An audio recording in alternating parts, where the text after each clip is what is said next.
Yo guys, welcome back to another video. Today we are reviewing and just talking about the second part of Black Clover.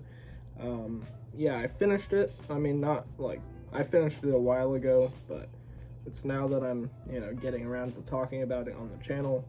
As always, been busy. I meant to do this video at some point during the week, but didn't have the time. So, here I am this weekend. Doing it Sunday, so hopefully this video gets out later today. Spoiler alert for like this month's manga haul, I guess, because it's February. It's finally time that I can get some manga. And if you look on my shelf, Black Clover, I did get the new Black Clover volume. My pre-order did come in, so I'm excited to read that. And if you saw, we got some other stuff up there too. It's going to be a pretty decent sized manga haul, and I say decent size, it's going to be, I think, probably a smaller manga haul, but it's still a good size this month. Before we do get started with the video though, I did want to address a few things and talk about just some updates sort of with the channel. Now, like moving forward with the content that I produce, recently, in like the last few months, if you guys don't know, there's been a lot of controversy and problems in the anime and manga community with content creators. A lot of content is being claimed and blocked and all sorts of crazy lawsuit sort of things. A lot of people whose channels are being threatened to like taken down. Pretty much their channels are getting deleted. We saw this in December with a channel called Totally Not Mark, who, like, Toei Animation was basically trying to witch hunt him for talking about and, well, not really talking about, but producing One Piece content, I believe. So they were targeting his channel, and luckily he sort of got that cleared away. Like, there was a thing, I think it was like 150 videos of his were gonna be deleted. There was a whole bunch of stuff, and then now, I remember just like a week or two ago, I saw a Forever News video. He was talking about how there's like a Pokemon YouTuber, and like a lot of their stuff is getting threatened at the same time for using like imagery and whatnot relating towards Pokemon and stuff. And so that's happening with this other content creator, and we're seeing this a lot just recently. We're seeing it more because they have a lot of different copyright laws overseas in Japan. So what we, in the US, we have like fair use and stuff, but it works a little bit differently over there. So from moving on with the channel, I don't know what I'm going to be able to show in this video necessarily, like whether, well, not in this video. I do have a lot of images of different panels that I want to show, and whether or not you guys see them in the video, I'm still debating as I'm making the video whether I'm going to add that in or not. But, like with my One Piece review series where I review the anime, I don't even know if I can even do that anymore. Like, I've been watching a lot of One Piece lately, almost finished with Alabasta, and I was going to do a whole review episode on the whole Baroque Works saga, and I don't even know if I can do that anymore. So, at the moment, that video is kind of, in a limbo. We'll just have to see as a community what becomes of, all that situation. And there's a lot of gray area on what we can and cannot produce.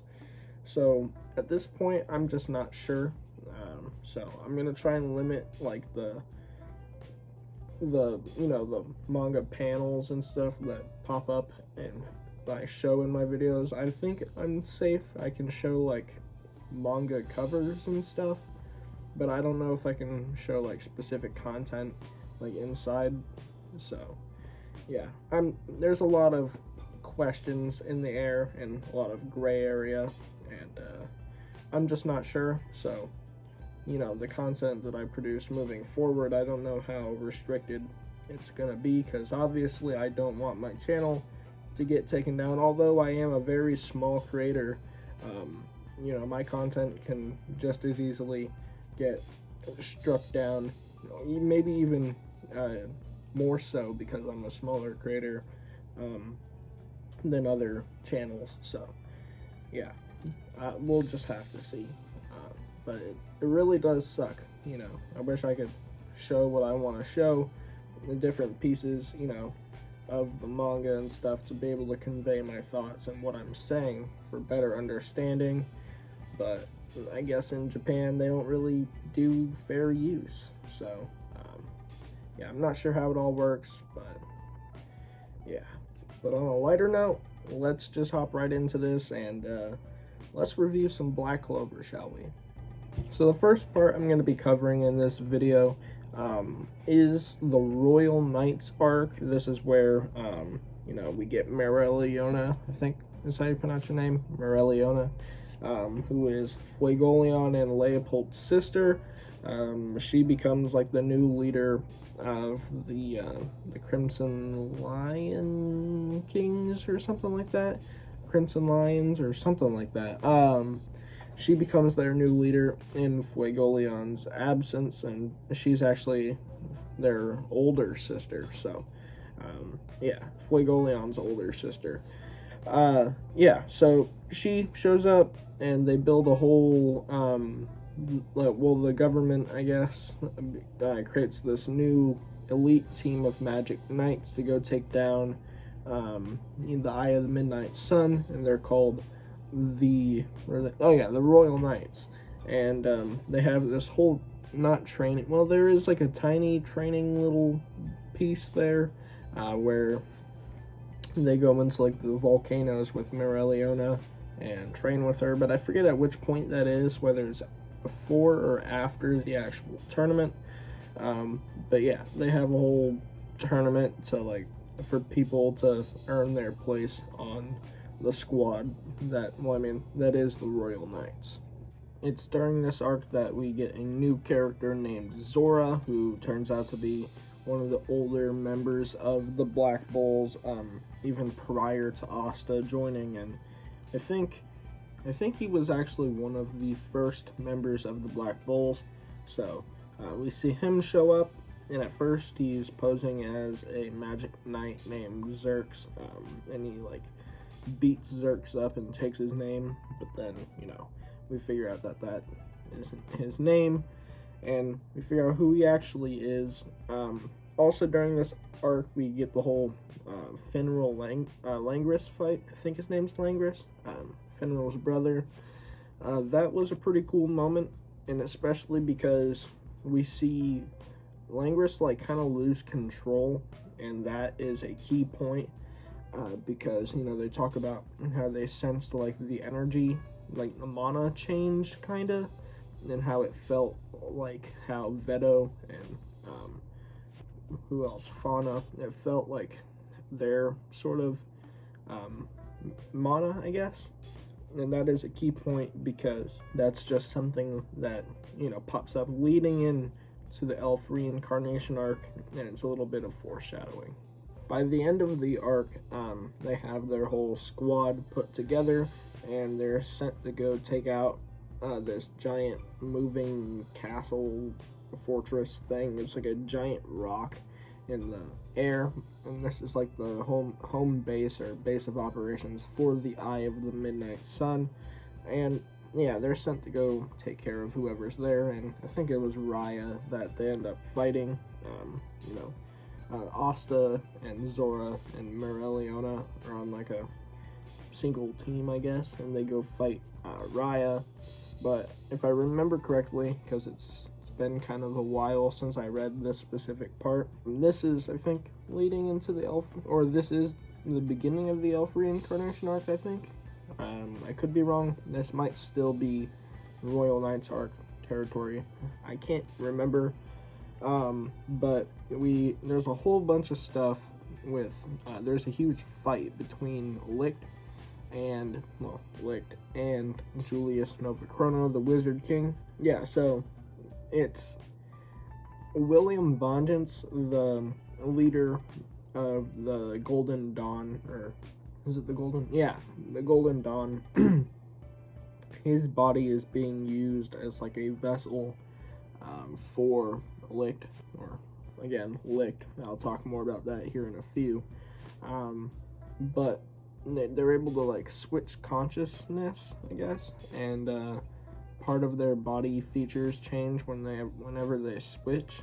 So it's kind of a weird thing, but the reason why Yami picked up on William Vengeance looking exactly like how Lick did, and he even talked to him about it and interrogated him, I think that was during the Witch's Forest arc, but, you know, he came to the conclusion that that isn't Licked, but that he kind of is Licked, but not really, because they share the same body, but elements of them change whenever they switch, like, you know, minds, I guess.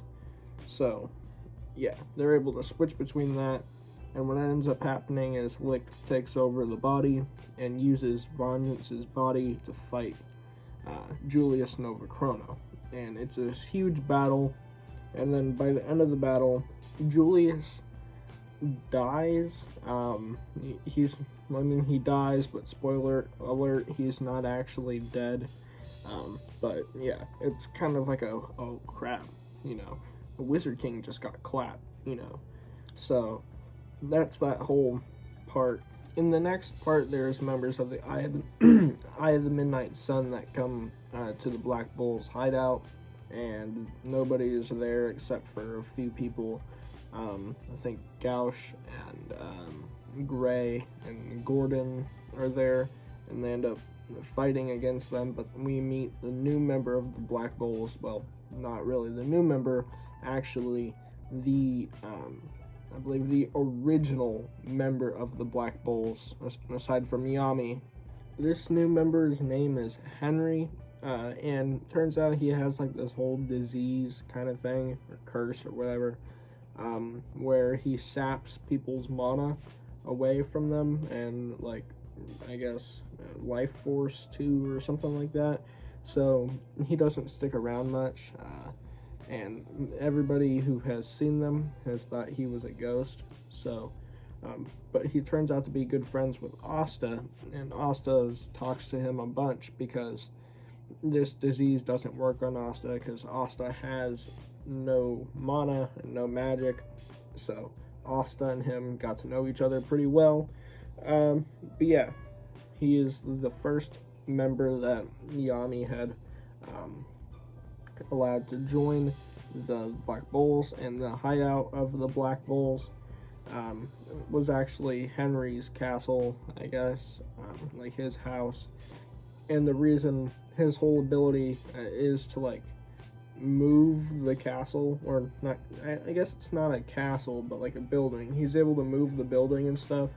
So that's why, if you guys remember in like the first volume or second volume of Black Clover, when Yami is talking about how the halls are always changing inside the building or inside the headquarters, that was all Henry's doing, and that's sort of his ability and what he can do. I don't know if we see it in this fight, but we do see it here in a few, is that Henry can turn the Black Bull's hideout into a giant like bull mech looking thing. Kind of reminds me of like a Megazord from Power Rangers, just like a giant bull mech. So yeah, that's sort of his whole ability and like his backstory stuff. As you guys can probably tell, this is the next day. I ran out of time making it on Sunday, because I mean, after all, it was a school night, so I ended up getting busy and then just not having any time at all. So back here on Monday, hopefully I finish this video tonight with the time I have left. So I am going to be going through this stuff a little bit quicker, and yeah, hopefully we can get through the rest of this video tonight and it be posted tonight or tomorrow morning. The next really important thing that happens is the actual elf reincarnation, where essentially all of these elves that died because of like the humans, which it was indirectly not their fault. It was directly their fault, but like I'll talk about it here in a few. But they basically get their souls get reincarnated into the bodies of their like modern human counterparts. So you know, they're sort of future doppelgangers, and this includes like peasants and magic knights and even magic knight captains like what's his name? Well, I mean, obviously we saw this happen with William, who reincarnated into him, you know, before was licked, and we see this happen with Rill and the Coral Peacocks lady. I forget her name.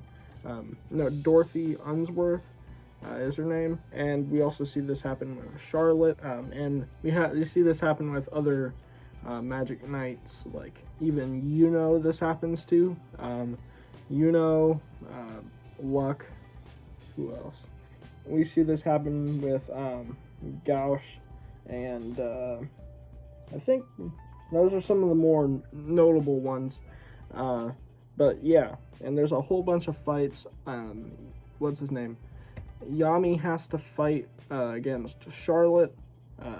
There was is able to like overcome the reincarnation, and basically when an elf gets reincarnated into your body, you gain part of their magic power. So basically gets like a free power up because he's able to overcome the elf's consciousness and recontrol his body while still keeping the effects of the reincarnation and that extra elf magic power boost. So during this arc, we see Yami versus Charlotte. We already sort of saw Mara Leona versus Raya. We get a Magna versus Luck fight, and yeah. Also, here soon, I think, we see the return of Fuegoleon. He shows up to help his brother Leopold, and we see that he has gained the power of the fire spirit who Fauna had in the witches arc. So that fire dragon now belongs to Fuegoleon, like he was chosen. And so one of my favorite parts is that because he got his arm chopped off by Licked. You guys will, if you don't know, you'll see what I'm talking about when I explain it. Why I keep doing this when I say Licked, because it's not really licked. And anyway, his arm gets cut off, but now with the fire spirit, he basically like creates a prosthetic arm made out of fire.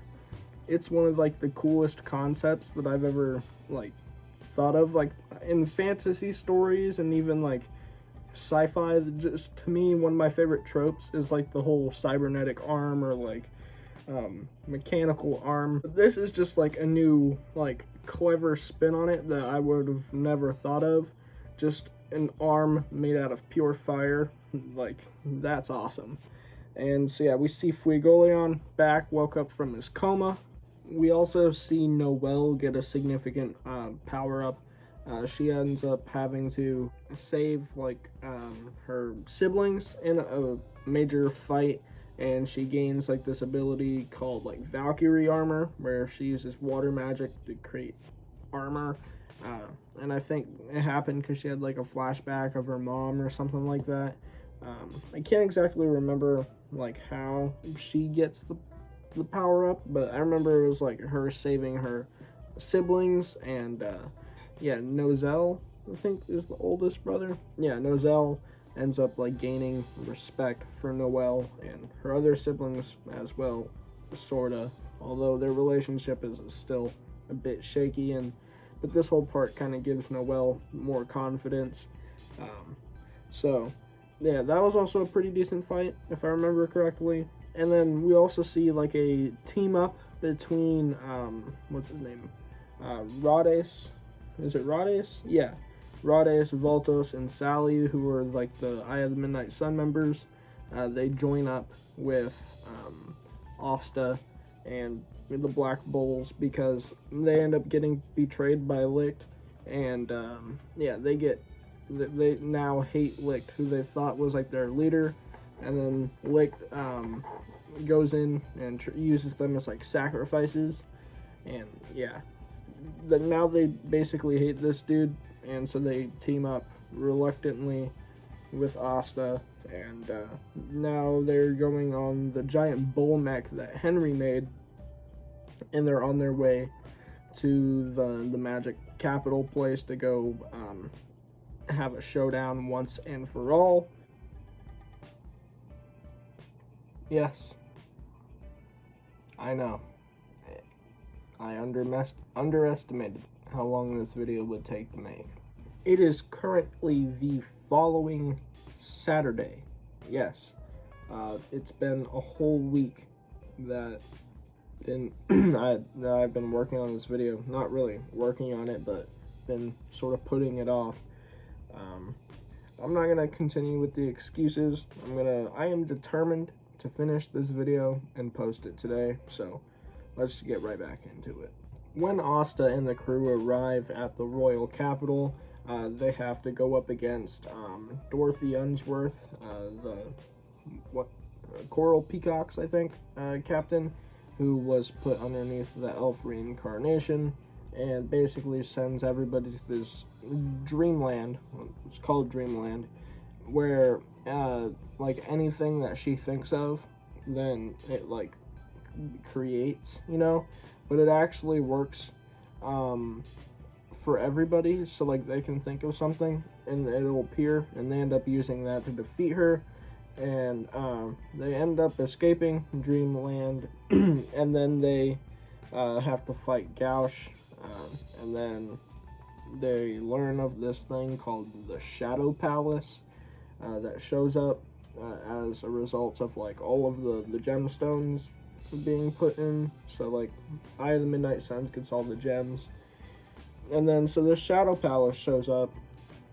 There's the fight between Charmy and Rill, and then we learn that Charmy actually has a hidden ability because she's half a dwarf, like not dwarf as in like dwarfism, but like the actual like mythical creature. Like she's half a dwarf, so she has like a hidden dwarf ability for like food, I think. I don't really exactly know how it works, but she's able to turn her opponents into food or something like that. So yeah, they go into the Shadow Palace, and this is when stuff really starts to pop off. Here we get a fight between Noelle and Fauna. Not the Fauna from before in the Witch's Forest arc, except kind of. Because before in the Witch's Forest arc, that was Fauna, Mars's girlfriend, who just so happens to look exactly like and have the same name as Fauna from the elf land like hundreds of years ago. So this is like the Fauna from way back when, and brought back using like this experimental body thing. I don't really know. So Fauna's like spirit from back then was inside new Fauna's body in the Elfrian or the Witch's Forest arc, but now her spirit or her soul or whatever is inside her own vessel. So like this isn't the same Fauna. It would be kind of weird if we had old Fauna versus new Fauna. So it's like she's almost fighting herself, but they're two different people that just so happen to have the same name and look exactly alike. It's pretty crazy. But of course she uses her fire abilities, but except now I'd say she's probably a little bit weaker because she doesn't have the fire spirit with her. Of course, the fire spirit is now with Flagoleon. But Noelle also now has her like water Valkyrie armor stuff. So although Fauna, being an elf and not, you know, a human with like elf inside of her, if that makes sense, she has like boosted power, because before, I guess when she's using a human vessel, has like a I guess power limits or something. There's like a limiter on her power, but now that she's like not really in her own body, it's like more of a, I don't really know how it all works. I guess maybe it was just thrown in there for plot convenience. I don't really know, but she's arguably more powerful. I don't know if she's more powerful than before because she has a new body that's not necessarily human, or if she would have been more powerful prior because she had the fire spirit. She might be equally as powerful. I don't know, but she has a pretty dope fight with no well. It's a clash between fire and water. So at this point in the story, Lick, who we've known this whole time, is actually a guy named Patri, who was a friend of Lick's in the old world. So now he was reincarnated into a body that looks exactly like Lick, and he hates humans because he believes that humans destroyed all the elves, killed Lick. So he's gonna bring Lick back so that Lick could get like revenge on everybody, all of the humans. And so that was Patri's whole goal. And so what happens, Patri summons this demon, this devil named Zogrid, in this big fight.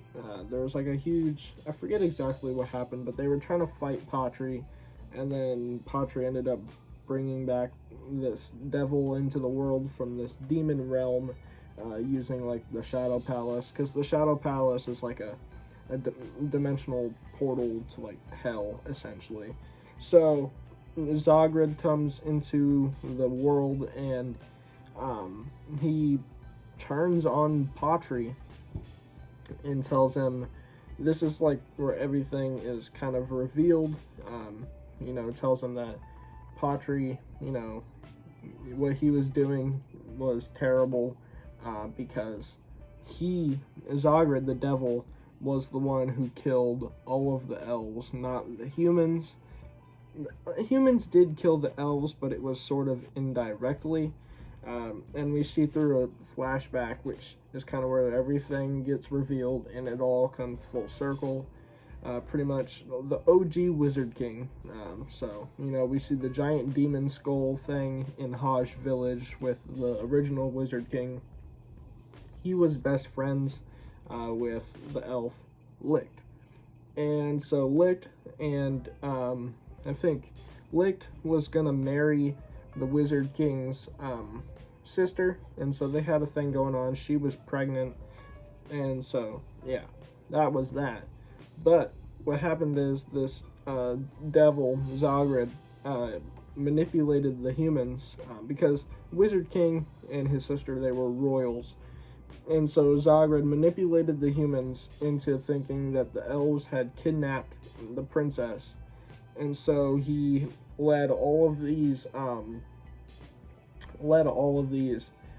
humans to go basically like witch hunt the elves into extinction, and then they ended up killing the princess in the process. I think I can't remember all of like the details because it has been a while now since I read it, but the princess ends up dying, and again, she's pregnant. I can't remember. There was something that had to do with her, like the baby inside of her. I can't remember what happened with that.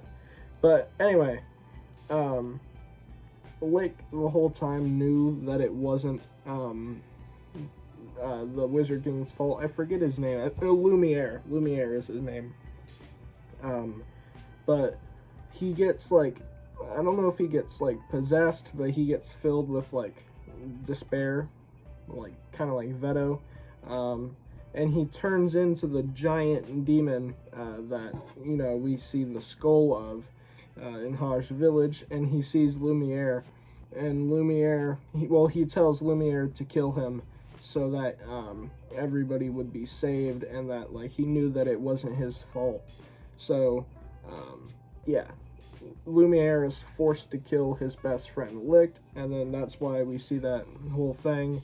And I forget exactly what happens, but yeah, that's sort of the whole story behind everything. But Patri, being an outsider, saw all of this happen and didn't know the whole story behind it, and so then was led to believe that all of these humans are terrible and that they should wipe out all of the humans when it wasn't their fault. It was Zogrid that had manipulated all of them. So yeah, all of that gets revealed here. I went back and had to take a look at these 2 volumes here just to, get a refresher to make sure I had everything right. And yeah, so Zogrid was manipulating everybody from the shadows, and then what happened was Licht had, he was filled with despair and hate, and that's why he, went berserk. Lumiere managed to make it just in time, and, Licht saw, I never doubted, well, I doubted you only for a second, he said, which is why he had gone berserk, kinda. But then, he reclaims, like, his mind and his soul, and is, like, kind of calms himself down, but at this point it's too late, and then he transforms into the giant monster, and then he's like, Lumiere, please kill me, to prevent him from, killing everybody. So Lumiere ends up having to kill Licht, and then, but Licht takes major damage, and so during this, on the flip side of, like, if we go back to, like, the normal, I say normal, but, like, the present time, Finral and Narrow the bird go to the Hajj village where the skull is, and the statue of the Wizard King, and they put a stone in, they collect all of the stones or whatever, and put them in, and then it unlocks this thing where the statue of the Wizard King turns out to actually be the Wizard King, and then the bird turns out to be, Narrow turns out to be a girl named Cersei. So, yeah. And Cersei had used a sealing magic on the Wizard King because she knew, or they knew, that the Wizard King would be needed in the future, because it was Cersei that originally sealed away Zogrid and sealed him into, like, the demon realm way back when, and they knew that the seal was going to be weakened and that he would come back, so they needed to seal the Wizard King so that he could come back as well. So that's that whole thing. Now, by the end of that volume, end of volume 21, the Wizard King is back, and Cersei is back. Licht, who is back now, kind of because before he was kind of like a mindless husk, and now he's finally got his wits. Patri at the moment, after he had, Zogrid told him that, like, how everything that he did was stupid, and that he was an idiot for doing all this, because all he did, how he played right into Zogrid's hands. He gets filled with hate, and just like how Licht was before, but he's able to control himself, but he turns into like a dark elf or something. So now, as you guys can see in this cover, he's like the black eye or whatever. So now everybody pretty much is teaming up to fight against Zogrid. Now there's like this huge battle, really awesome fight, and yeah, they defeat Zogrid, and we see actually an interaction between Zogrid, who can see the devil who's dwelling inside Asta. We don't exactly get a name or fully see him yet, but we see like a shadow creature, and it's basically mocking Zogrid, which we will see him later on. Pretty cool character, and we actually see him at the very end of Black Clover. Well, I say at the end, but like, where the anime ends, or where it left off rather. So I think it was volume 27, so like at the final volume that we're covering in this video. Then, so yeah, they defeat Zogrid, and what happens is Patri allows William to have control over his body again, and he ends up using the World Tree magic, and he combines it with Asta's Demon Dweller sword, which is what he's been using to like undo the it allows him to undo curses. So he combined that with the World Tree magic, and it affected everybody. So it like undid all of the elf reincarnation stuff, and they start like, all the elves start floating back into like the afterlife or whatever. But one of Voltos's spells activates, and it zaps Patri and brings him back. And so now Patri is like you know, living outside. He's like, he has his own physical body and is like living in like the human realm. So him and William actually meet for the first time, because before, Patru was just like a consciousness that was living inside of William's body, but now they're actually able to like meet each other, which is pretty cool. And so yeah, everybody else, like all of the other elves, like float back up. And that includes, I think one of the spells gets undone or something, and Julius Novachrono, or not Novachrono, Lumiere, he dies finally, because, you know, he was already on his last leg before. Oh yeah, so yeah, the spell, I'm looking at it now, the spell gets undone, and then, like, he dies, but he leaves Cersei behind, and yeah, she ends up joining the Black Bulls. So yeah, that happens. But then, speaking of Julius Novachrono, of course, Asta for the longest time didn't know that he was dead until it was mentioned to him during at some point during this arc. It was mentioned to him, and then he found out, and then was like pretty down about it.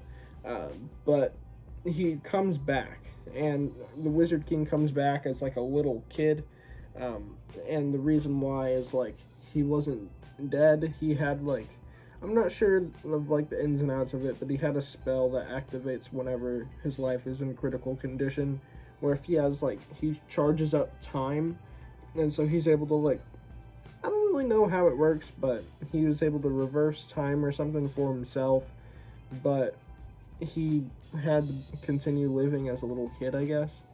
I don't really know how it works, but yeah, Novachrono is back. He's still the Wizard King, but he's like in his little kid body, so he's not dead. He's back, and yeah, this is where we start the next arc, though.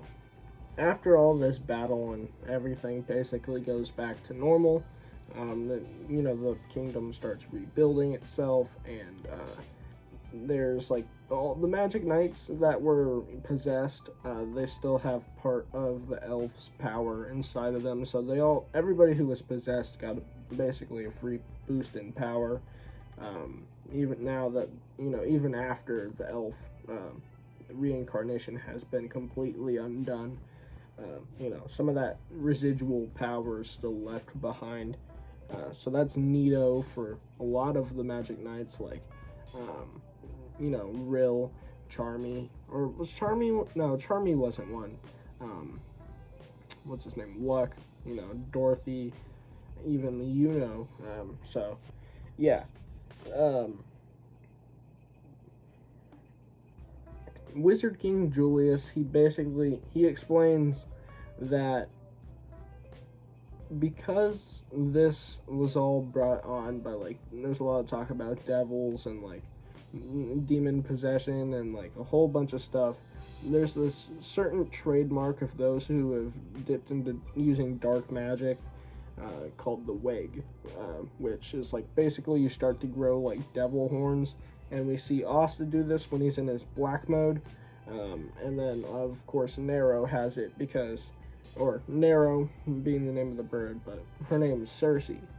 She has it because she had used dark magic to seal away Zagrid, or was it to seal away Zagrid? She'd used it to seal away Lumiere way back when, so she has the Weg. So basically, the kingdom is going to need like a scapegoat to like blame everything on, I guess. And so even though Asta saved the day, he's still like subject to, like, he's a prime target to be scapegoated, I guess. So he has to go do this trial thing where there's this like judge who's gonna sentence him to execution, if I remember correctly. But instead of sentencing him to execution, what they do is he has to prove himself, I guess, and they send him to the Heart Kingdom, which is like this really hard to penetrate because of its like mana zone borders or something like that. So yeah, they have to go into the Heart Kingdom. Here, though, there is an interaction between Dorothy and Noelle. Dorothy takes Noelle into like her glamour world, which is outside of like it's like a separate space than like the human realm, I guess. And what happens is Dorothy tells her about her mom and how she was cursed by this devil named Magicula. And the way it works is if it's the curse is spoken about, then like that's how you die, I guess.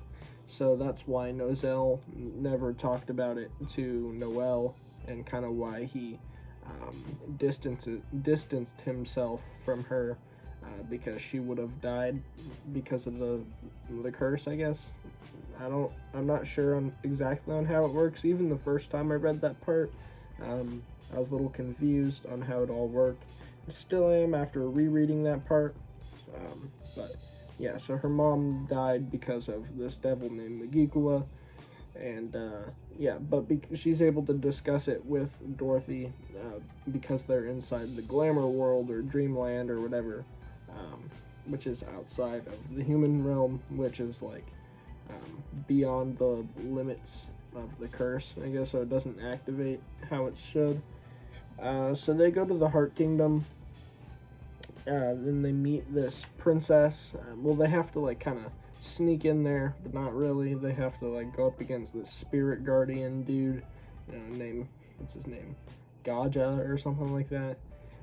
But they make their way in, and then they meet this princess who's kind of an idiot, but she's a good leader, and she has like the power of the water spirit.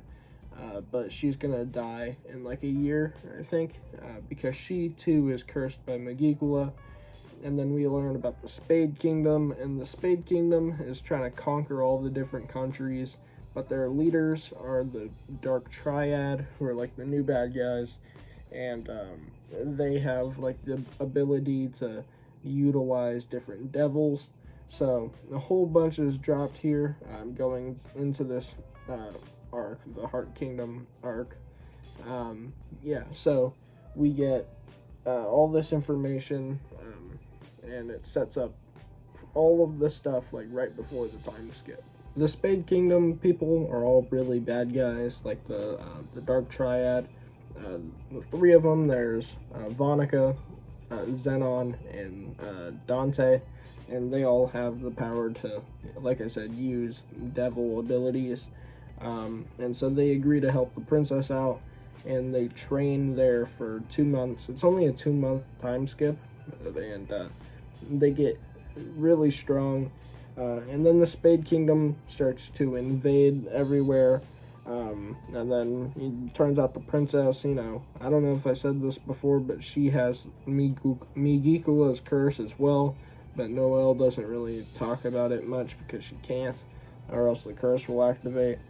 And then, out of nowhere, we kind of get a thing about Yuno's past, where it's revealed that he is actually, we figure out like his parents and stuff, and that he's actually the prince of the Spade Kingdom, which is insane. So what happened was the Dark Triad invaded the Spade Kingdom and drove out the royal family and killed all of them, to like usurp the throne pretty much. But the royal family had a baby, and then they were able to like get somebody to like run off with the child and bring it to the village, Hajj village, somewhere where the child would be kept safe. And that child turned out to be Yuno, and then we learn about this. So yeah, Yuno is actually the rightful heir to the Spade Kingdom throne, and that's gonna be a huge plot thing, whether he is gonna, when all is said and done, if he's gonna like continue to go forth with this goal of becoming the Wizard King of the Clover Kingdom, or if he's gonna step up and become the leader of the Spade Kingdom. So that's gonna be a huge thing coming up soon. When we learn all this, we see a huge fight between the entirety of the Golden Dawn, versus only Zenon of the Spade Kingdom. Zenon has like this bone magic stuff, and almost like Kimimaro from Naruto, if you guys remember him, one of like the sound ninja people. But anyway, he fights the entire Golden Dawn and kills a lot of the members, and almost, I can't remember if he almost kills or like, well, I think what happened was he essentially killed everybody, but at the last second, William Vengeance used this healing magic to bring everybody who was close to death, like regenerate them, but he couldn't bring back everybody who had actually died. Thinking that he had killed everybody, Zenon ends up leaving, but he kidnaps William Vengeance, and yeah, we'll learn, why exactly he did that. I mean, I know, but I'll let you guys know here in a minute. But we also see a fight between the Black Bulls and Dante, so I guess they were allowed to go back to the Clover Kingdom after the 2 months of training in the Heart Kingdom. I guess they had learned enough information to head back, but they get attacked by Dante, the leader, and they kind of have to hold their own for a moment. Asta is kind of fighting them, and then Yami joins in, and there's a huge battle. Really dope. Asta and Yami team up. Everybody's sort of fighting this one dude. He's using the power of this devil, who I think is called Lucifero, Lucifer. So, yeah, he's really powerful. He's got gravity magic, so he's able to, like, I guess, almost like, what's her name? I'm trying to remember the lady's name, but in One Piece, in Baroque works, there was that one chick with the umbrella, and she was able to, like, increase her weight, kind of like that. Kind of reminds me of that same principle, almost. So, yeah, that's what he's able to do, and they have a tough time. They end up defeating him, but Zenon shows up, and then he kind of, I guess, cleans up, I guess. He kidnaps Yami, so that happens there at the end, and then and then on the flip side of that, there was Vonica, who was fighting Noelle, Cersei, I think Mimosa, maybe, and also, what's her name? The princess. I think her name's Lala Pechka or something like that. So they were all fighting Vonica, and then Vonica wins only because, like, well, I guess not only because, but she has, like, Megikua's power, so she ends up kidnapping the princess. So a lot of them fail, like, they almost all fail their jobs. Like, the Dark Triad wins overall, and there's, after that whole, sequence of, there's a bunch of fights going on. Asta, he loses power from his, like, arm, because he makes a deal with, like, his devil inside of him that, he'd give up. He needed that extra power to try and bring Yami back, but it didn't work. But he had to give up his arm to get that power. So Asta is down an arm now, and they're all back, I guess, in the Clover Kingdom, and they're kind of all bummed out because they lost. And yeah, so, but there's this new guy that shows up. His name is Noct, and he turns out to be the vice captain of the Black Bulls, who we didn't know existed this entire time, but he was a spy for the, well, he was a Clover Kingdom Black Bull spy in the Spade Kingdom, but he's also a devil user. So there's, like, a whole sort of training arc with Asta. He takes him to, like, this area where he has to confront his own devil, who we learned his name is Liebe or something. And we get sort of, we got his past. We get Asta's past. We learned that, his mom is named, he has a mom whose name's Lichta. So she has this curse that's similar to Henry, where she absorbs the mana of everybody around her. So she is pretty lonely, I guess. She is forced to live by herself, and that brings up several questions because, like, if she had that power and was forced to live by herself, then, how did she even, how was Asta even created? Like, who's Asta's dad even? But anyway, so when she gave birth to Asta, because Asta was in her womb, she absorbed all of his mana because of her curse. So that's why Asta is manaless. He can't use magic because when he was in his mom's womb, she accidentally absorbed all of it. So that gives, a reason to why Asta is like literally the only person in the entire series without mana until we get introduced to his devil. So yeah, that happens, but then we learn Liebe's past, how he's like this anti-magic devil who's like this little kid, but he gets banished to like the human realm, and then what happens is he has no mana at all, and he meets Asta's mom, who ends up taking him in and kind of raising this devil as her own. And then what happens is Lucifero comes, I guess, and tries to kill him, but then Lichta, Asta's mom, sacrifices herself, and she dies. But before she dies, her powers that she can seal, so she can take things that don't have any mana, like inanimate objects pretty much, and seal them inside other things. So she ended up picking up, just randomly finding Licht's grimoire. So, the 5-leaf clover grimoire, well, his 4-leaf clover grimoire that turned into a 5-leaf clover grimoire when he had when he was filled with despair or whatever. So his magic swords. So Licht had sword magic, and she found his grimoire randomly. And so because Liebe has no mana, she was able to use her spell, seal Liebe inside the grimoire, and in turn, Liebe having anti-magic powers, fused with Licht's sword magic, creating anti-magic swords. And then just so that, Liebe could grow up and be safe, where Lucifero couldn't reach him, and so he basically grew up, had the rest of his life trapped inside Asta, or Licht's grimoire.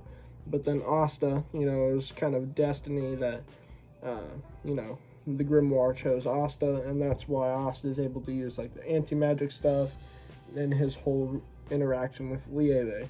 And what he's supposed to do, Noct tells him to make this contract with Liebe, basically giving Asta ultimate power over Liebe's power. But Asta wants to become friends with them, so he creates a mutual contract. And so now Asta becomes friends with them, and at the end of volume 27, he's about to get this new form, which I'm excited to see. But now he has to fight Noct and defeat Noct to prove himself powerful enough. So, and that's kind of where the series leaves off. I haven't read volume 28 yet. I might read that tonight, actually. But yeah, at the end there, and then now they're getting together, this Clover Kingdom Magic Knights, and they're gonna go invade the Spade Kingdom and bring back Yami and William. And I kind of forgot to mention why they had kidnapped them in the first place. Basically, Yami has dark magic, William has world tree magic, and they're gonna fuse their two magic to create a portal to the underworld. And there's this evil devil tree, basically Yggdrasil from Norse mythology. It's a portal that opens up to the demon realm, and they're gonna bring back Lucifero and Nagikula and all of these devils, and bring them, all of the devils, into the human realm, and basically create hell on earth pretty much. So they have to, and they want to wipe out humanity and stuff, because they think like humans are naturally evil or something like that. So a lot is about to go down. You know, stuff with Yuno's past is revealed, Asta's past is revealed. They're about to invade Spade Kingdom. You know, Asta's got a new power. It's a bunch of insane stuff. Overall, Black Clover I thought was a pretty good series. You know, in closing, I'm gonna kind of restate what I said in the first video.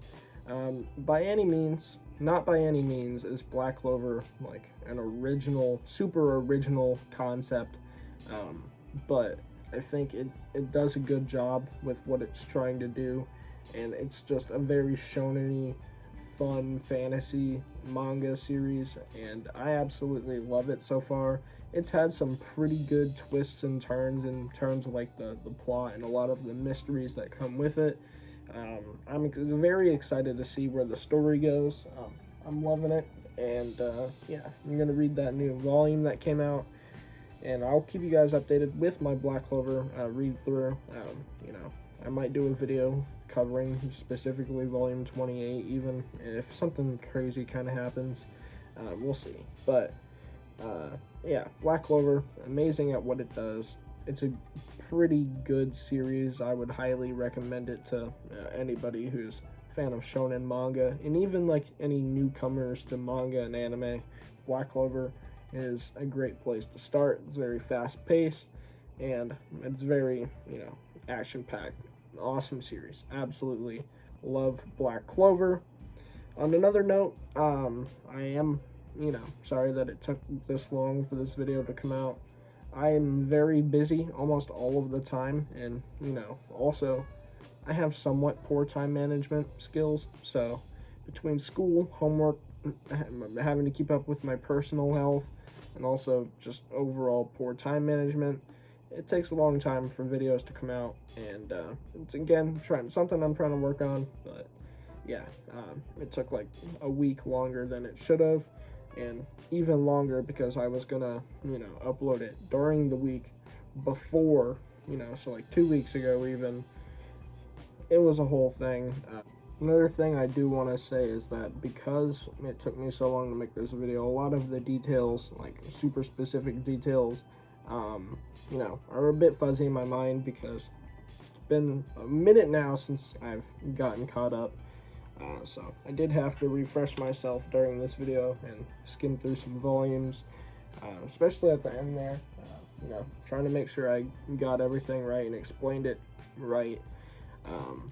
Yeah, also I apologize if like the end of this video in particular was a bit rushed, and just overall the video was a bit rushed if I skipped over a lot of stuff. Didn't want this video to be like 10 years long. Already the video I think is like an hour long, so which is probably one of my longest videos on my channel. So yeah, I may have left a lot of stuff out, but I think I did pretty good of covering a lot of the more important stuff and then some. Yeah, anyways guys, thank you for watching. If you did enjoy, please be sure to leave a like and subscribe if you haven't already. I'd greatly appreciate it. We got more content coming soon. Manga haul at the end of the month. I've been picking stuff up here and there. If you take a look at my background, you can give you guys a little bit of sneak peek. And but yeah guys, that's gonna be about it. I'm gonna have, I think I am gonna also do some more manga reviews, like start reading Vinland Saga here soon, and then I was trying to reread Chainsaw Man here soon also, so be expecting some videos on those. We'll see what happens, but yeah, thanks for watching, and I'll catch you guys in the next one. Peace.